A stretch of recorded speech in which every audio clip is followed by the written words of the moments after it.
Okay, so next thing is to hand over to the flood panel. So Kim has put together a group of people who she'll introduce in a second to share with us, as I mentioned earlier, their thoughts on what they are doing or what we should be thinking about. So Kim very much kindly put all this together, so I'm going to pass over to Kim to manage this process, where I think you're going to share some questions and get the panel to give their thoughts. I'll pass it across to you. Must have come. Could each panel, we've got 14 people, I think, here representing different organisations. Could you stand up and in less than 30 seconds say who you are and what your role is to the audience? Thank you. Well, I can do it for a second, but just got to say, I think Wellington Parish annual meeting is much better attended than my local parish meeting, where we get one man and his dog, if we like. So I think it's testament to Wellington. You're very, very good. Okay, so my name's Steve Clink. I'm co-chair of Farm Herefordshire. I used to be, before I retired, farm manager upstream of your brook. I'm also on the steering group of the White Catchment Partnership, and I also sit on the Council's Climate and Nature Board. I've got a great interest in soil health and clean water.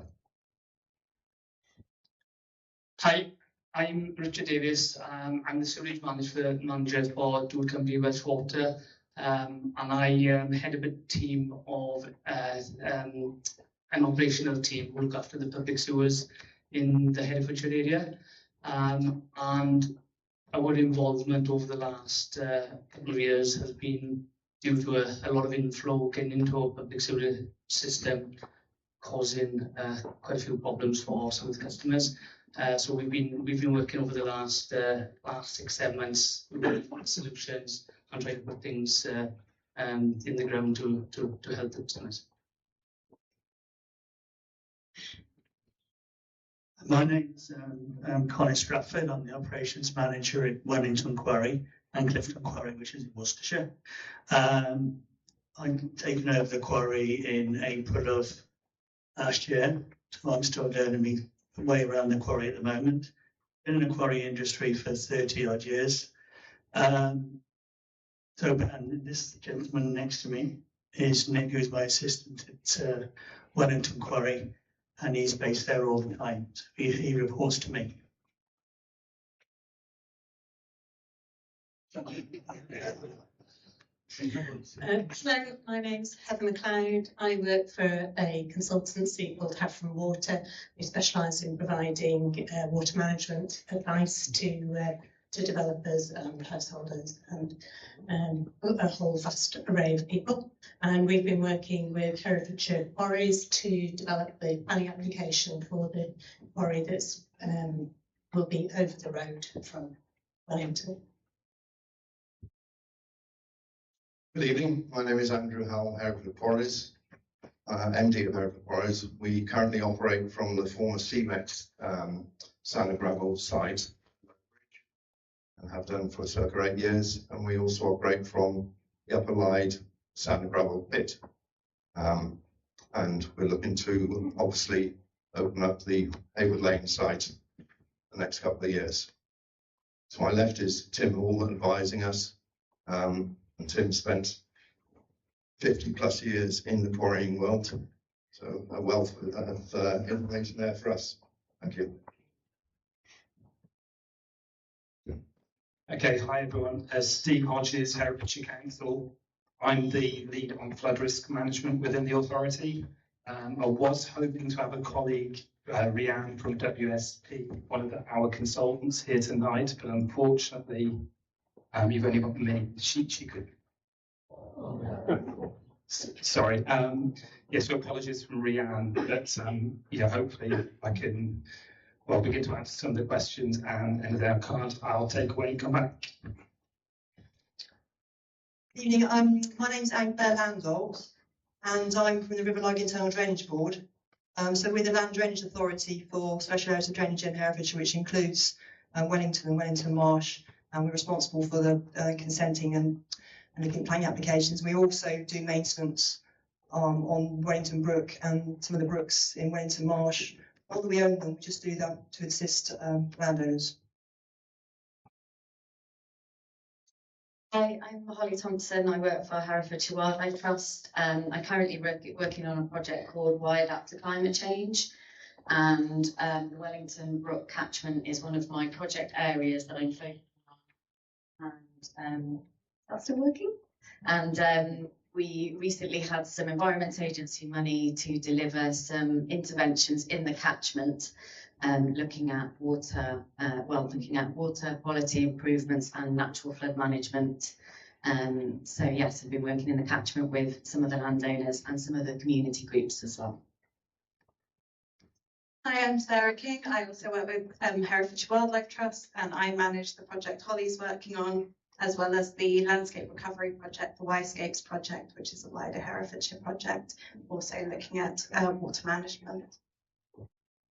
Finally, I'm Tom J. I farm up stream, and I'm the guy who put the attenuation ponds in to try and help you guys not get flooded so badly. Hi, I'm Jenny Gowan, ex-parish council chairman, and I'm working alongside the parish council at the moment on infrastructure issues, which includes flooding. Hi, I'm Colin Williams. I'm on the parish council and currently trying to put together a flood committee, which has been very difficult to actually deal when we do get the flooding, particularly with closing the two roads in the village, particularly the one at the top, which causes a lot of issues. I want to say how privileged we are to have such a wide range of speakers, and thank you so much. I really appreciate all of you coming along to be with us this evening. This is being recorded, I hope. Somebody's recording it, and the idea being that if you can't be here, which obviously you all are, but there are other people who have submitted questions to me who can't be here, they can then have access to the valuable information that we've received tonight. The format is, if we have time, up to 90 minutes of discussion, and then 15 minutes of questions from the floor. That means you lot. We're very tight for time. I'll do my best to manage it well, but might be some things we want to say that we can't just because of time. I have had a number of questions pre-submitted to me from people in the parish that they wanted to be put to the panel. And we're doing this to go through all of those. Those questions have already been sent to the panel members, so they should be as prepared as they can be. That's the idea, that we're going to use those questions to form the basis of questions I'm going to ask the panel. So I'd like to keep questions from the floor to a minimum during that stage, and then at the end, if there are more questions unanswered or if other things arise, can we do it that way so that happens at the end? The idea being that we stay according to the schedule if possible. As a community, as has already been referred to, there are quite a few people who have been hurting as a result of flooding. And underlying the pre-submitted questions and comments that I've received are the sentiments: please hear us, please help us, and what can be done. So I've broken down the questions and comments that I've received into themes, which include how did we get here, like why is this happening, the possible causes, and what can be done. And there's another that's escaped my mind. So I would just like to invite Jenny to give a very brief summary of the background, like what has happened to get us to this point. And yeah.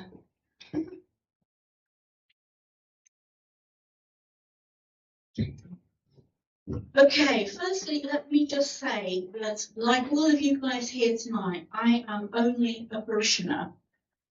So I'm volunteering my time and effort to try and help everybody. There's no easy fix. Stephen alluded to it earlier. What's right in one area will quite easily create issues for another. So we do have to have a holistic view of the whole problem. And that's why Kim has done such a good job of gathering a really wide-ranging panel tonight. We all need to be on the same page. We need to be working together. And the parish council's role really is to liaise with all of these organisations to make sure promises are kept and actions taken. I'm just going to hold this up. The red area on this map is the catchment area for Wellington Brook. And as you can see, it's absolutely huge, probably much bigger than any of you really think it is. It goes right the way out beyond King's Parnham and embraces Wormsley. It goes up into Westhope Woods and it comes right down to Badnage Wood. So it is a massive area, and that area is what feeds into Wellington Brook. So it isn't really just a matter of managing the brook, it's thinking about the wider area. Personally, I don't think we'll ever really stop the brook from overflowing, but hopefully we can help each other to mitigate some of the effects on people's properties. That really has to be the main thrust of what we're trying to do. When homes flood, that's what causes the misery. But there was one question asked, which I'll just answer quickly now. Somebody raised the question after the last flood in November. We asked people to let us know if their property flooded, not just their garden. And somebody asked us, why have you excluded gardens? And that's because at the time we were collating information to pass on to Herefordshire Council and all the other interested bodies. So it was property damage that we were looking for. So if you've got water on your lawn, I know it was important to you, but in the big scheme of things at the time, it wasn't really of major importance in the statistics that we were trying to put together. So that was just one question I quickly answered. Who wants this now? Oh, okay, I'll carry on then. So Steve, you know exactly what I'm going to ask you about. Just give you everybody a bit of an update. After Storm Dennis, Herefordshire Council commissioned a consultant, and that's the lady who's not able to be here tonight, to do a study on the catchment area for the brook. That report, as I understand it, came in last autumn. Our ward councillor had sight of it in November. So far, the parish council hasn't managed to get their hands on it, and it isn't for want of trying. Is that right, Steve? I've pounded the guy to death. He has explained to me tonight some of the reasons behind it, so I'm just going to pass it over to Steve just to explain what the report has looked at and what we might expect in the future from it.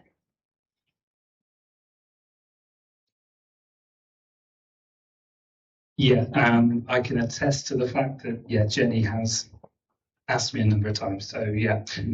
So in terms of a quick update, in terms of where we've got to. So, yeah, Jenny's right. We commissioned a consultancy company, WSP, to look at the feasibility of a flood scheme for the village. We were able to do that with the use of external funding from the Environment Agency. And also just picking up on Jenny's point there as well, the big issue we have with any kind of government and Environment Agency funding is that the funding we're able to attract is directly linked to those properties that have flooded internally. So hence why when we talk about flooding, we tend to talk about, internal property flooding. We're not saying that, garden flooding, other kind of flooding isn't important. It's just that really is the driver, if you like, for any funding that we are able to attract. So what WSP did on our behalf was basically create a hydraulic model, which basically we were able to plug a number of different scenarios in. So I guess just understanding how water and flooding interact in the village. So WSP looked at, like I say, what we call a long list of options. So there were measures around natural flood management, introducing meanders on the brook, online flood storage, raising the bank of the brook, property flood resilience, or sometimes known as PFR, so floodgates, flood doors, those kinds of measures, offline storage, overflow culverts, a flood relief culvert, and two-stage channels through the village as well. So what WSP were able to do was I guess just go through those long list of options, in quite some detail, and like I say, just model, what the results of that were. And from that, they were able to, if you like, discount, a number of things that they looked at. And some of the measures, like online flood storage, were looked at in more detail. But I guess the issue that we have with that is that such a vast amount of water would need to be attenuated to prevent flooding. As Jenny alluded to, it's a huge catchment. So, we're talking, huge numbers. Property flood resilience is an option, that was shortlisted, for further attention. So yeah, that's your flood doors, barriers, air brick covers, non-return valves, sumps and pumps. The two-stage channel through the village, that was involving excavating the land adjacent to the existing channel to increase its capacity, and a flood relief culvert. That was looking at a 500 mil culvert under the C1008 highway. So, like I say, a long list of measures were investigated. A shorter list of measures were taken for further investigation. The issue that we have in terms of any kind of government funding is that we need to be able to demonstrate which options are cost beneficial. And so, if you like, that has really, that was a big focus of, some of the work that WSP were doing for us. So there's a number of things that needed to be considered in terms of accessing the government money. There's a whole host of things that need to be considered, around land purchase, design and survey costs, capital costs, operational costs. They all need to be considered. And from a benefits perspective, stuff like longevity, the level of flood resilience, the environmental benefits, as well as the mental health and economic benefits as well to the local community. From this assessment, that's really reduced the shortlisted measures that we were looking at down, and really the only measure that's seems to be stacking up from a cost benefit perspective seems to be PFR. So that's really, like I say, from the modelling that's been carried out, from the detailed assessment work that's been carried out, PFR seems to be, an option that we need to, discuss more with the community.